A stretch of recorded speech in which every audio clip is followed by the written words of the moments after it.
আসসালামু আলাইকুম ওয়া রাহমাতুল্লাহি ওয়া বারাকাতুহু। আপনারা সবাই কেমন আছেন? আচ্ছা, আজকে আমরা অল্প প্রাণ এবং মহাপ্রাণ পড়ব। বাংলা বর্ণমালা দুই প্রকার, দুই ভাগে বিভক্ত করা হয়েছে। অল্প প্রাণ আর হচ্ছে মহাপ্রাণ। মানে অল্প বাতাস, অল্প প্রাণ, বেশি বাতাস, মহাপ্রাণ। অল্প প্রাণ বর্ণ কোনগুলো আমার সাথে বলো, সবাই হাত উঠান তো। ক, চ, ট, ত, প, ক, চ, ট, ত, প। মহাপ্রাণ হচ্ছে খ, খ, খ, খ, খ, ছ, খ, ছ, ঠ, ঠ, ঠ, খ, ছ, ঠ, ঠ, ঠ,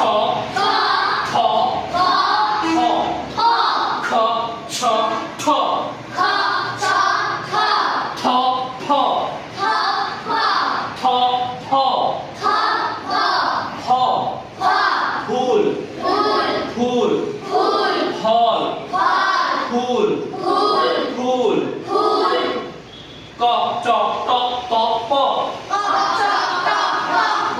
ছ, ছ, ঠ, ঠ, ফ,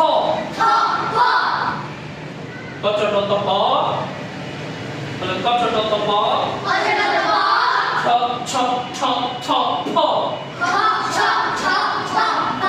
গ, জ, ড,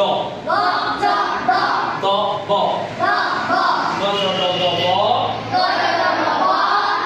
ঘ, ঘ, ঝ, ঠ, ধ, ধ। ওকে, তাহলে আমরা আজকে অল্প প্রাণ এবং মহাপ্রাণ বাক্যগুলো ভালোভাবে শিখিয়েছি। নেক্সট ক্লাসে আমরা এগুলো নিয়ে আরো ভালোভাবে প্র্যাকটিস করব ইনশাআল্লাহ তাআলা।